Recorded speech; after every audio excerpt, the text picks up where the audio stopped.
Here in the U.S., we celebrate Thanksgiving on the last Thursday of November, and so, like many of you, I'll be sitting down to Thanksgiving dinner. What are we going to be thankful for this year?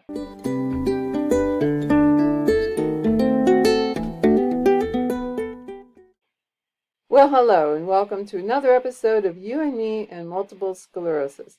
My name is Pam. I've been living with MS for almost 40 years. And I know over the past, couple months maybe, I've been doing videos pretty much exclusively on late-breaking results of clinical trials and announcements about various MS therapies that look really promising, some of which have gone in quite different directions from anything that we've seen before. And we're all kind of looking forward to seeing what the future holds. I really do think that after years of just kind of treading water, the MS field is starting to really blossom out with many options for people, regardless of what stage of MS they're in or how long they've had MS or maybe what other therapies they've had in the past. It's all pretty new and interesting. But I wanted to share with you a couple of different articles that kind of, maybe not bound the whole thing, but just give us a feel for all of the advances and all of the thinking that's going on in 2024. Well, here's the article I saw in mid-page today. It's dated November 8th of 2024, and it's called Year in Review. Multiple Sclerosis, a look back at newsworthy stories of 2024. This is probably the first of many of these reviews of the top 10 or the best of or whatever. But, don't you find it interesting that it's only barely into November and they're already saying what the best of the year is? I mean, there's still December. Does that mean nothing ever happens in December? Well, be that as it may, let's take a look at what they said was new and newsworthy in 2024. And they say the quest to understand and slow disease progression in multiple sclerosis continued in 2024. With research revealing possible new treatments and furthering knowledge about the disease course. Highly effective disease-modifying therapies, or DMTs, have succeeded in reducing MS relapses, but when relapses are prevented, progression independent of relapse activity, or PIRA, is uncovered, noted Stephen Hauser, MD, of the University of California, San Francisco, in an editorial published early this year. This progression was previously obscured by fluctuating neurologic findings due to relapses and partial remissions, he pointed out. Thus, progression is present in most, if not all, patients with multiple sclerosis, regardless of where they are in the disease continuum, he wrote. Science of MS.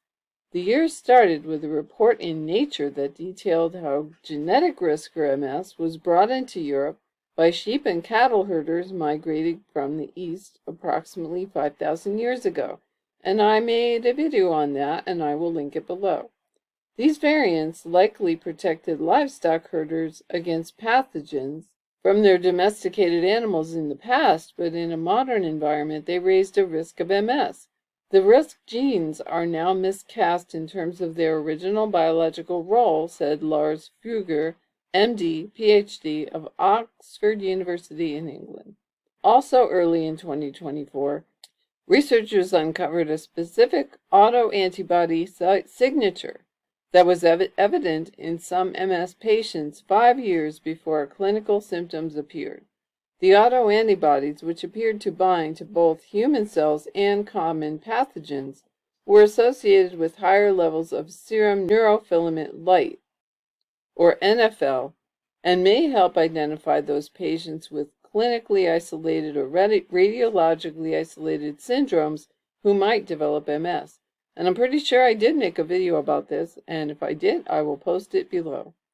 Data throughout the year continued to suggest that blood biomarkers at disease onset may be tied to future disease worsening in an observational study. Serum neurofilament light predicted both relapse-associated worsening and PIRA.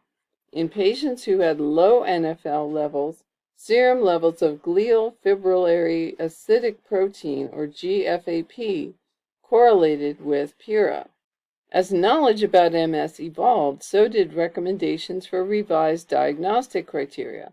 An upcoming version of the McDonald criteria will include new biomarkers to help diagnose MS earlier, the Advisory Committee on Clinical Trials in Multiple Sclerosis said.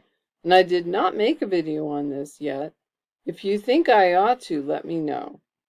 These revisions signal a shift toward looking at MS more as a biologically based disease, the committee noted, similar to diagnostic changes proposed in Alzheimer's and Parkinson's disease.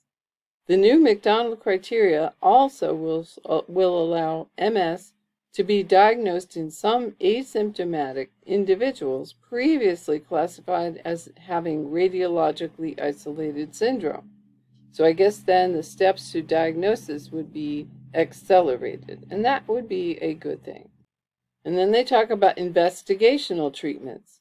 In February, phase 2 trial data showed that frexalimab, an investigational second-generation CD40 ligand inhibitor, led to fewer new gadolinium-enhancing T1-weighted lesions in relapsing MS.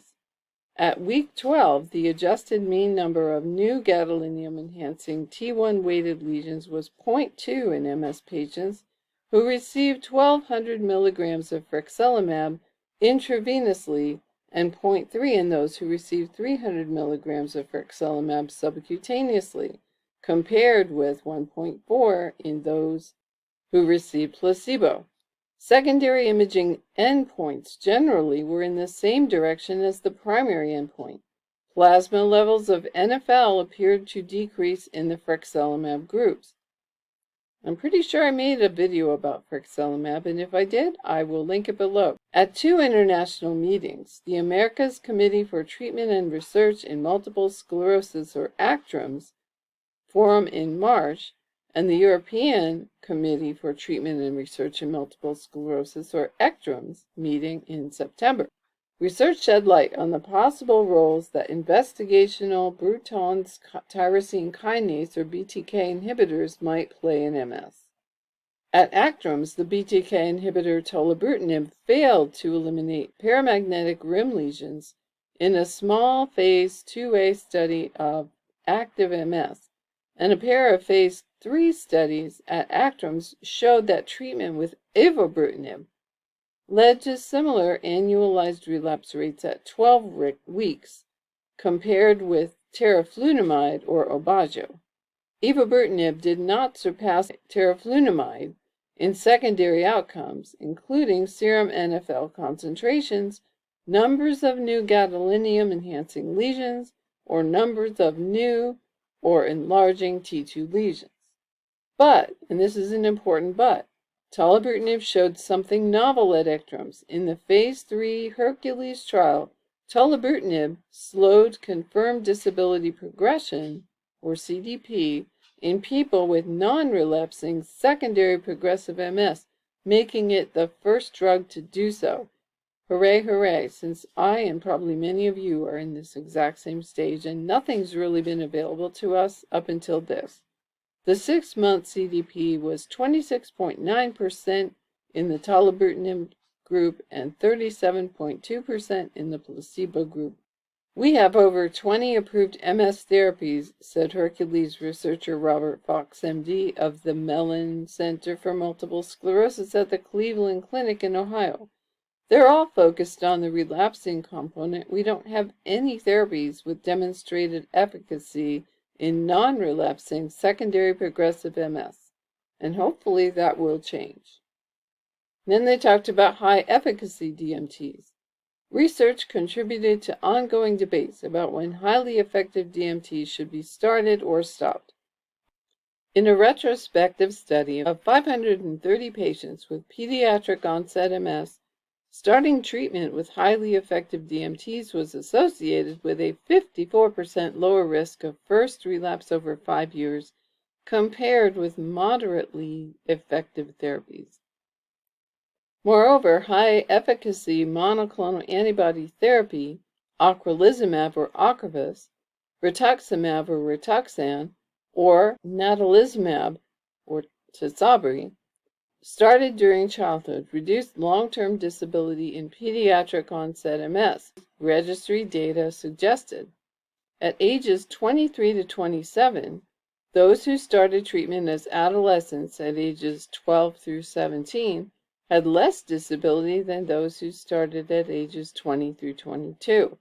I think it really is becoming more commonly understood now that the sooner you get somebody on a high-efficacy DMT, the better. It used to be, as you know, I made a video about this, which I can link below.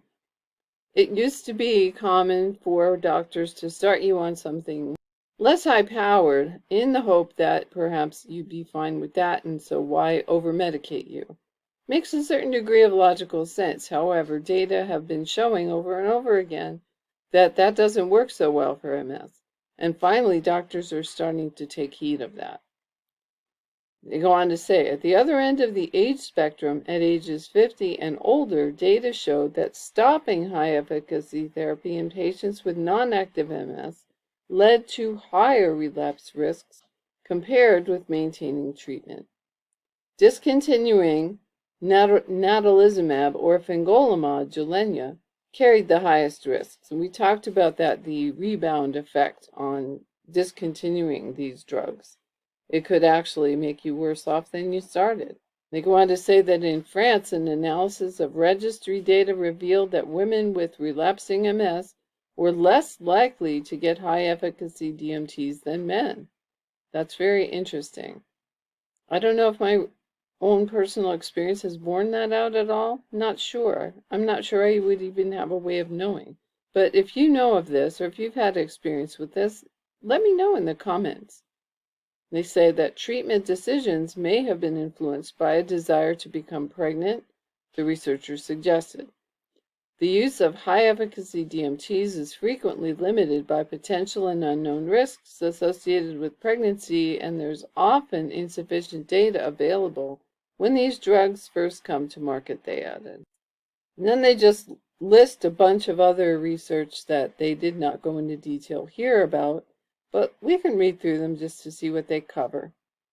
Other research in MS this year included that some cancers occur more frequently in multiple sclerosis patients. I saw that article. I did not make a video on it, but you can let me know if you want me to do that. Higher comorbidity burden in multiple sclerosis tied to worse outcomes. I also saw that article and I did not report on it. Again, let me know if you want me to. Intermittent fasting shows promise in multiple sclerosis, and I believe I have made a video on that, which I'll link below. The study suggests no overall increased risk of MS relapse after COVID boosters. I did not make a video on that. Novel drug made of gold nanocrystals appears safe in multiple sclerosis. I did make a video on that, which I'll link below. Ocrelizumab trial fills research gap for Black Hispanic MS patients. I did not make a video on that. Let me know if you would like me to. I'm not sure I remember even seeing that story. Breastfeeding while taking MS monoclonal antibody drugs appears safe. I did not make a video on that. Cognitive decline in MS predicted by paramagnetic rim lesions. I think I did make a video on that. Dare I say that I may have forgotten whether I made it or not, because we don't want to think I'm in cognitive decline now, do we?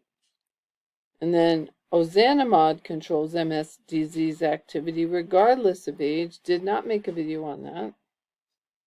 Long COVID may be difficult to identify in MS. I did not make a video on that. And obesity associated with faster MS disease progression. I saw that article, but I did not make a video about that. So there you go. That's what they believe are the most interesting and noteworthy papers and research projects and research results of 2024. And lest you think that all we're going to do is look at pharmaceuticals, here's an article that has a different set of best ofs for the year. Now, this article is not exactly up to the minute. It came out June 12th of 2024, but I think it provides a nice balance to what we just looked at. It's a report on the Consortium of MS Centers annual meeting. that focuses on stopping MS and restoring function. And according to the introduction, more than 2,000 MS healthcare providers and researchers gathered for the 38th annual meeting of the Consortium of MS Centers, CMSC, in Nashville, Tennessee, to share findings and learn the latest about diagnosing and treating MS and to hear research updates. The meeting also focused on solutions that help people with MS to thrive. And that, I think, is what we are going to be looking at below in just a moment. It says here that many studies show the continued benefits of available therapies and longer-term safety information. Below are highlights of presentations largely focused on understanding the effects of MS on individuals and communities and managing symptoms to improve quality of life. Generally, studies presented at conferences are considered preliminary until they are published in peer-reviewed journals. So I think that was a good disclaimer. It sounds to me like what they're saying here is that these presentations were not necessarily based on peer-reviewed journal articles that have been published yet. But this still, I think when it comes to lifestyle information, which is what we'll be looking at for the most part here, I like it because it provides a nice balance with what we've been considering for the last, couple, 3 months now. It's all the new and interesting developments in more of the pharmaceutical area. Well, let's go ahead and take a look. The first item on the list is home exercise for Black people with MS. Dr. Victoria Flores, University of Illinois, Chicago, and colleagues presented preliminary results of a study comparing home-delivered exercise intervention, aerobic and resistance exercise training, versus a control group, stretching and flexibility, in Black people with MS living in the southern United States. The team measured effects on walking and quality of life before and after the 4-month program, which included calls with a trained behavioral coach. Walking ability and quality of life associated with physical function but not mental function, have improved significantly more in those doing the experimental program among 32 people recruited so far. Both groups increased levels of physical activity. This study continues. Okay, so, this reminds me of the one that I just finished, where they were looking at exercise and whether it might perchance stimulate remyelination. And this study is focusing basically on quality of life and good health, and there's absolutely nothing wrong with that. But I wonder, too, if part of the reason that people do feel better is because there's something going on with remyelination. You just never know. Another one was hypoxia as MS treatment. Now that's interesting. Dr. Milab Sanju of the Shirley Ryan Ability Lab in Chicago, Illinois, has been exploring the benefits of a therapy known as acute intermittent hypoxia, which involves brief, controlled periods of breathing air with lower oxygen levels, alternating with normal oxygen levels. Now, that's kind of the opposite of some stuff I was hearing years and years ago.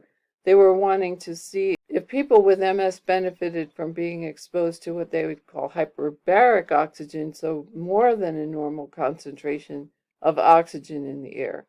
So this is looking at oxygen deprivation.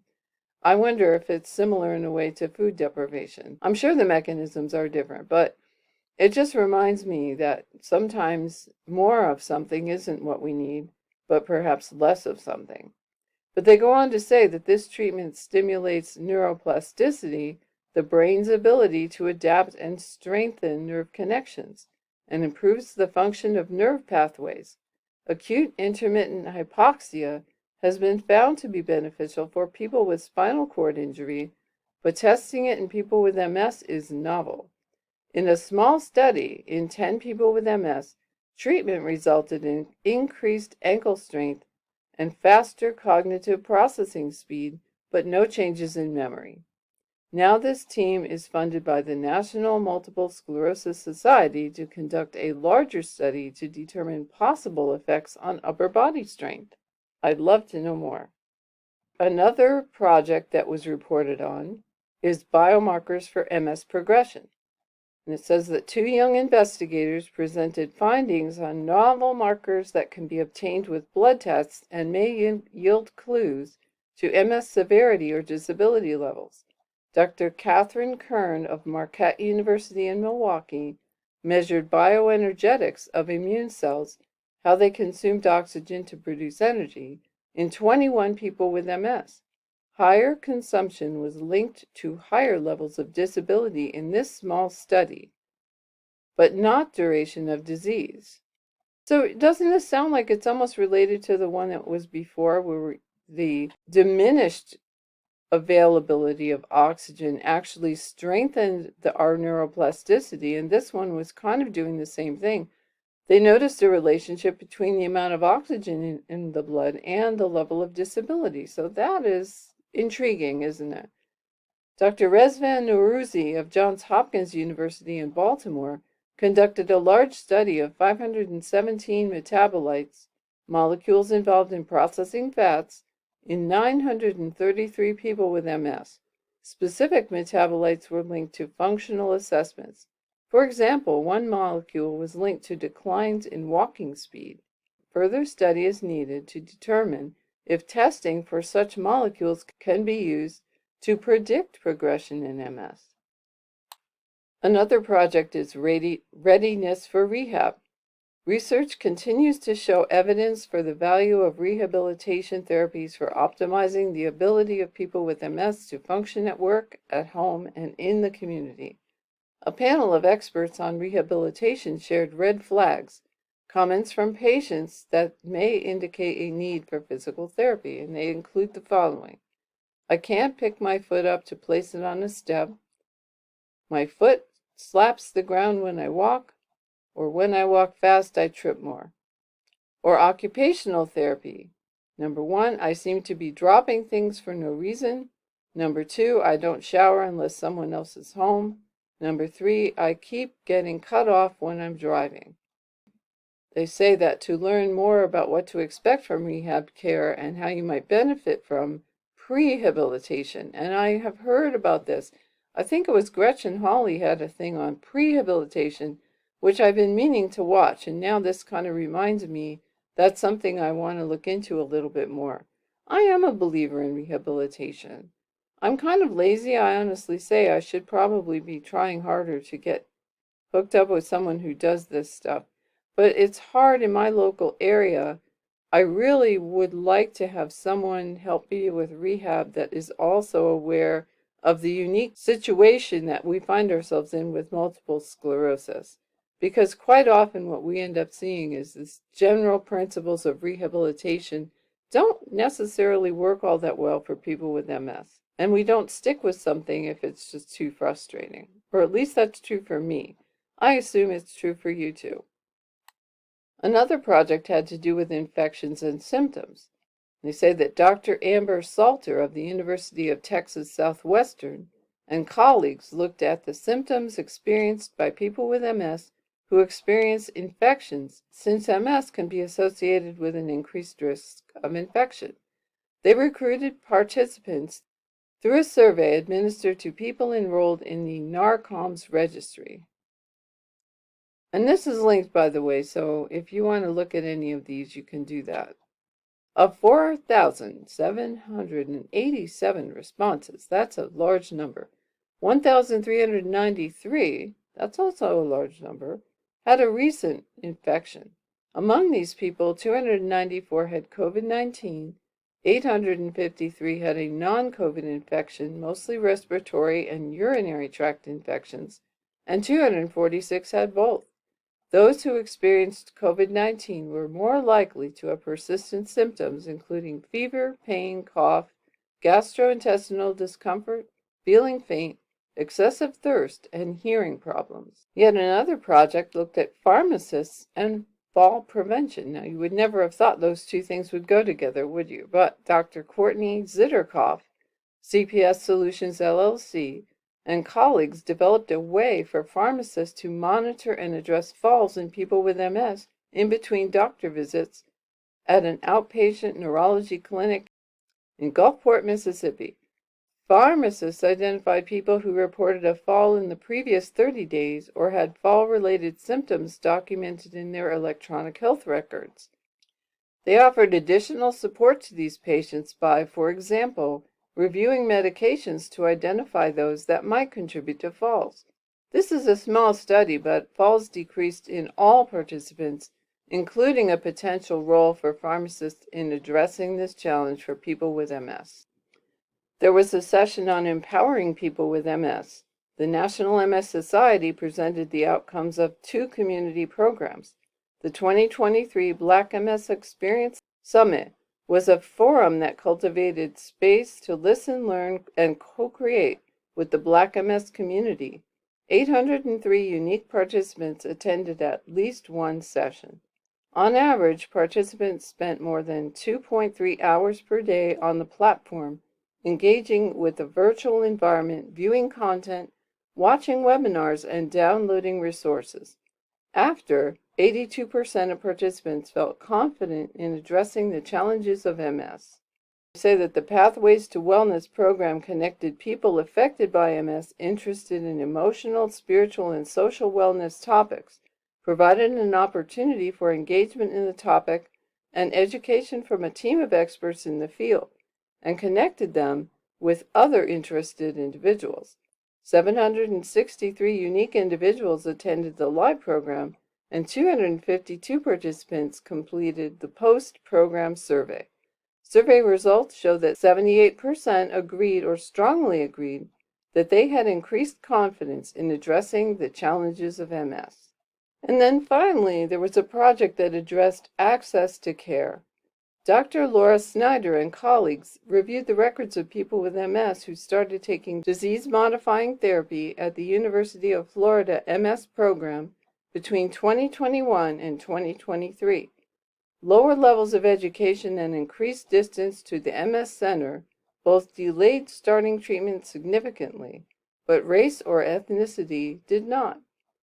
Dr. Sharon Lynch of the University of Kansas and colleagues sought to reduce barriers to access by providing extra guidance to physical therapists caring for people with MS in rural areas. Among 45 therapists, some received orders from neurologists, some received additional notes from a therapist experienced in MS, and some received telehealth sessions with an MS-experienced therapist.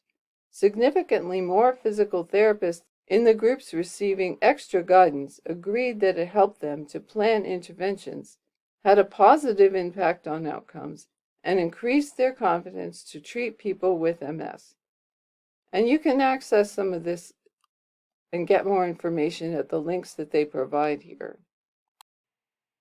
Well, that's all good food for thought, and that should give us all something to be thankful for this year.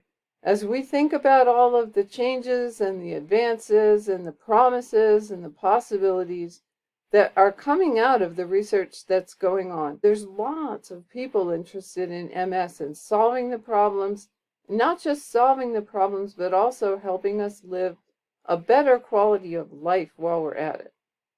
I hope that you do find something this year that you can be thankful for. Let me know in the comments what you're particularly thankful for.